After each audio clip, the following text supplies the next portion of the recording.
Brothers and sisters, listen carefully. They tried to handcuff my voice with paper, 12 pages, written by strangers, signed by no one. A script of surrender, an apology dressed up as diplomacy. They told me, read it, President Traoré. Don't resist. This is how you keep partnerships. This is how you survive. But I was not sent to the United Nations to read their words. I was not chosen by my people to bow in silence. I did not come to apologize for speaking the truth. About Israel, about France, about the invisible war strangling Africa. I came to represent a people silenced for over 400 years. And no piece of paper, no foreign power, no threat of isolation will ever change that. So, I folded their script in half. And when I stepped up to that microphone, I brought my own words. Words that shook the chamber. It all started with my speech 2 months ago, the one they said went too far. In it, I called out what Israel and its allies were doing in Gaza. I said that the cries of Palestinian mothers echoed just like the cries of mothers in Mali and Congo and Niger. I said that if Africa remained silent, then we were complicit. That speech didn't sit well with the so-called peacekeepers. A week later, I received an official letter from the UN Secretary General's office. It said my remarks had caused diplomatic tension and undermined regional cooperation. They asked me to appear before the assembly, not to speak freely, but to clarify my position. Let me be clear, they didn't want a clarification. They wanted a confession, and they didn't stop there. Calls came in from Paris, from Washington, from Tel Aviv. Back channels were activated. Offers were made. Threats followed. We can reconsider development aid if you're willing to walk it back. We understand your position, but surely you don't want sanctions. Then, the final blow. They drafted a speech for me. 4 pages, apologizing for tone. 3 pages, apologizing for language. And 5 pages reminding me to reaffirm our shared values. Whose values? Because the last time I checked, our values didn't include silence in the face of genocide. I could have stayed home. I could have ignored the invitation. But I knew what this moment meant. If I didn't speak, they'd rewrite the story. If I didn't show up, they'd say I backed down. So I flew to New York with no script, no apology, and no intention of bowing. But before I tell you what happened in that chamber, let me tell you about the week leading up to it. Because that's when I discovered just how deep their panic really went. 3 days after I received their drafted apology, my phone rang at 2 a.m. Not my official line, my personal phone, the one that only 5 people in the world have access to. A voice I didn't recognize said, "President Try, this is Ambassador Richardson from the US State Department. We need to talk." 20 minutes later, a Seat black SUV pulled up to the presidential palace. No flags, no diplomatic plates, no advance notice.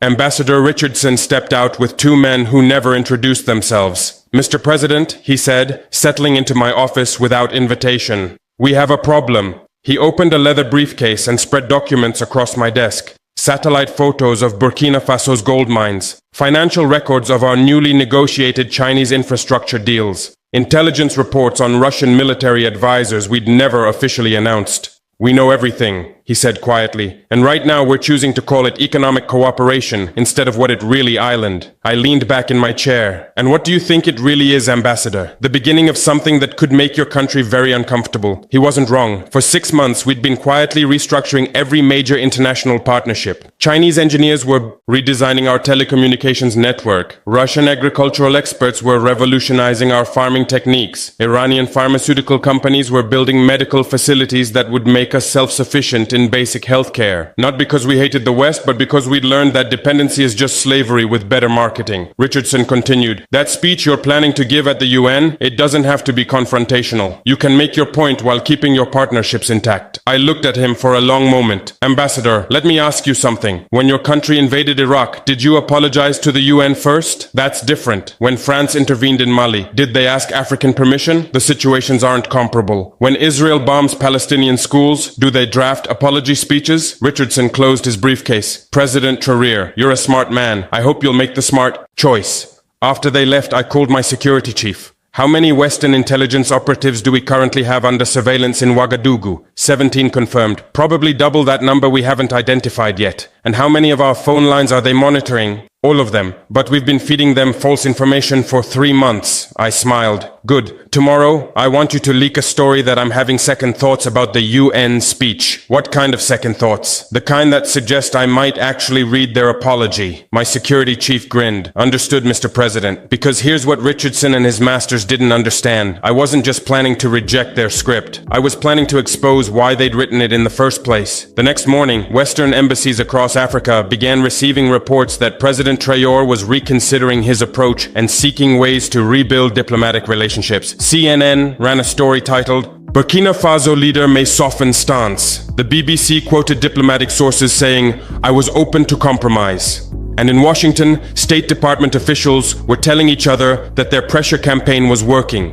They had no idea they were being played because, while they were celebrating their supposed victory, I was in Ouagadougou's Revolution Square speaking to 50,000 Burkinabés who had gathered to hear what I really planned to say in New York. "They think we will apologize," I told the crowd. "They think Africa is still the continent that begs for permission to speak." The roar that went up could be heard for miles. But I want you to know something. When I stand before the United Nations, I won't be representing just Burkina Faso. I'll be representing every African who was told to be grateful for crumbs. Old women were crying, young men were chanting. Children who didn't fully understand the politics could still feel the electricity in the air.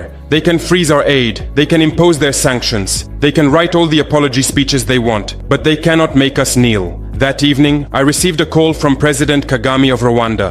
"Brother," he said, "I heard about your UN appearance. Are you sure you're ready for what comes next?" "Paul," I replied, "we've been preparing for what comes next our entire lives. The question is whether we're finally ready to stop being afraid of it." He was quiet for a moment. "What do you need?" "Nothing. Just remember this conversation when they try to isolate us. Remember that we chose dignity over comfort." 2 days later, I was on a plane to New York. My foreign minister tried one last time to convince me to soften the message. "Mr. President, we could acknowledge their concerns while still maintaining our position." I looked out the airplane window at the Atlantic Ocean below. "Minister, do you know why they're so desperate for an apology? To maintain diplomatic relationships? Number. Because apologies create precedent. If I apologize for telling the truth about Gaza, then every other African leader learns that truth is negotiable. If I apologize for calling out French interference, then interference becomes acceptable. If I apologize for demanding dignity, then dignity becomes optional." I turned to face him. "This isn't about me. This is about establishing that Africa will no longer apologize for refusing to be victimized." When we landed at JFK Airport, something unexpected was waiting for us. Protesters, not against us, for us. 200 Africans living in New York had somehow learned about my arrival. They held signs reading, "Africa doesn't apologize and Traoré speaks for us." As my motorcade passed, I rolled down the window. A young woman, probably university-aged, ran alongside the car shouting, "Make them hear us, President! Make them hear us!" That's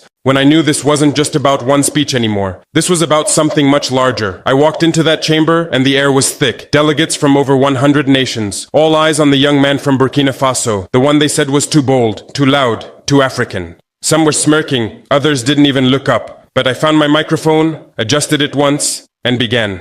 I didn't waste time.